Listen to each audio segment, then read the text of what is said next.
যখন আপনারা ব্লগটা দেখা শুরু করছেন তখন 7:30 বাজে, আর আমি শুরু করেছিলাম 5:30টায়। সমস্ত জায়গাটা অর্গানাইজ করেছি। অর্গানাইজ করলে ঘরটা দেখতে নিজেরই ভালো লাগে। আসল কথা, ঠাকুরের আসনের পাশেই একটা আলনা ছিল, সেটাতে কাপড় জামা ঠাকুরের ছোঁয়াছুঁই হচ্ছিল। আর তাছাড়া ঘরে জায়গাটাও খুব কম লাগছিল, সেজন্য বসার চেয়ারটাকে একটু সরিয়ে দিয়েছি। আর ওই জায়গাটা মাপে মাপে আলনাটা ঢুকে গেছে, আর এক্সট্রা জামা কাপড়গুলো ওই ক্লথ অর্গানাইজারের মধ্যে ঢুকিয়ে দিয়েছি। আরও আছে, এদিকে লুকানো আছে, অনেক কিছু রয়েছে। অনেকগুলো ক্লথ অর্গানাইজার আলনার ফাঁকে ফাঁকে ঢুকিয়ে রাখা হয়েছে। তো চলুন শুরু করি আমার ব্লগ। গুড মর্নিং বন্ধুরা, আশা করি সবাই ভালো আছেন। আমি একদম ভালো নেই, কারণ এত পরিমাণে ঘাম হচ্ছে যে কান প্রভোগ হচ্ছে, শরীর দুর্বল লাগছে।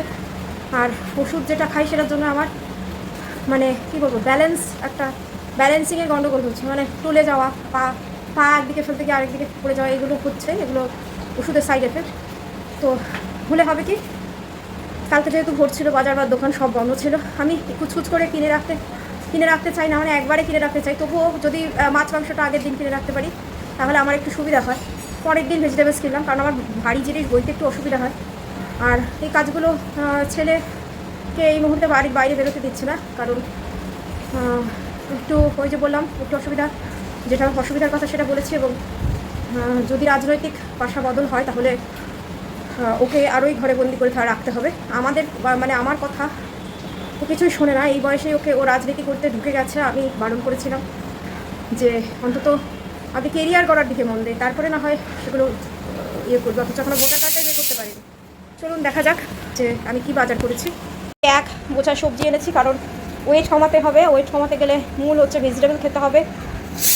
কার্বোহাইড্রেট বাদ, ডাল খাবে, ডিম খাবে, কুসুম পাত দিয়ে চিকেন স্টু রান্না হচ্ছে। আর আমার জন্য মাছ ভাজা হচ্ছে, ভুতুরের জন্য মাছ হচ্ছে।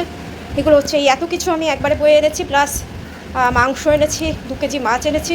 মাংস 1 কেজি মতো হবে এনেছি, 1 কেজির বেশি হবে। তো ওয়েলকাম টু সারভাইভার অরুণিমা। আশা করি সবাই আমার পাশে থাকবেন, সাবস্ক্রাইব করবেন, অল বাটন ক্লিক করবেন, লাইক কমেন্ট শেয়ার করবেন। এখানে চিকেন স্টু হচ্ছে, এখানে ভুতুনের মাছ হচ্ছে, আর এখানে হচ্ছে আমার মাছ হচ্ছে। মাছটা ওই কড়া করে ভেজে একটা পাতলা ঝোল হবে। পার্সেল এসছে, ছেলে রিসিভ করেছে। দেখা যাক, পার্সেল খুলতে আর ভীষণ একটা কী বলবো, তাড়াহুড়ো লাগে। আমার মনে হয় কি এসেছে আগে দেখি।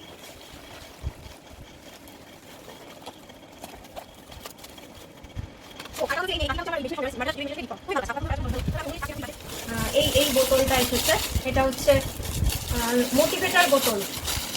জল যারা কম খায় তাদের জন্য স্পেশালি আমি এটা আমার ছেলের জন্য কিনেছি, যে সারাদিনে 2 লিটার, রাতে আরও 2 লিটার। এখানে টাইম দেওয়া আছে 7 AM, 9 AM, 11 AM, 1 PM, 3 PM, 5 PM, 7 PM, 9 PM পুরো জলটা। এটা BPA ফ্রি প্লাস্টিক। তবে এখানে দেখছি একটু টোল খাওয়া, এটা মিশো থেকে নিয়েছি। একটু টোল খাওয়া এসেছে, তাতে কোনো অসুবিধা নেই। এটা খোলে কী করে, এটা এবারে লকের ব্যাপার আছে। এবার একটা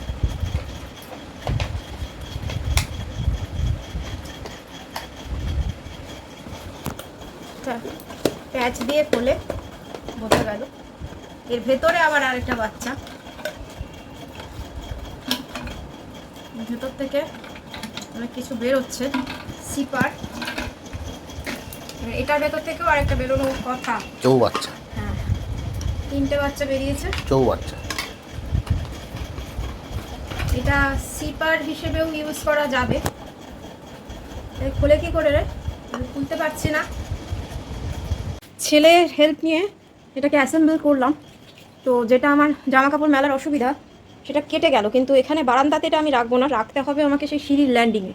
তো সিঁড়ির ল্যান্ডিংটা পরিষ্কার করে দেখবো। এটাতে প্রচুর জামা কাপড় মেলা যাবে, তবে অবশ্যই ছাদে তো আমার শেড করা নেই, ছাদে আমি এটা রাখতে পারবো না, তাতে করে বৃষ্টি আসলে এটা জং ধরে যাওয়ার ব্যাপার আছে। এটা অ্যাসেম্বল করাটা বেশ কঠিন। হ্যাঁ, আর এটা কিন্তু একটা সিস্টেম আছে যে এই ডালাটা আমি এরকমভাবে টানলে এটা নেমে যাবে, খুব বেশি স্পেস কিন্তু নেবে না। তো এই যে এখানে আমার মা আর আমার ছোটো ভাই জগাচুরি করে নিয়ে রয়েছে। প্রত্যেক দিন দুপুরবেলা যখনই এসি চালানো হবে তখনই এরকম এসে জায়গা দখল করে ঠিক মায়ের হাতের উপরে এরকম করে শুয়ে থাকবে। এই যে এত কিছু ছড়িয়ে নিয়ে বসেছি, বলেছিলাম যে আমি গোছাবো, সমস্ত কিছু এখন গোছাতে নিয়ে বসেছি। তো আজকে ভিডিওটা এখানেই এন্ড করব। সকলে ভালো থাকবেন, সাবস্ক্রাইব করে লাইক কমেন্ট শেয়ার করে পাশে থাকবেন, এটাই আশা করব। আজকের মতো ব্লগ এখানেই শেষ।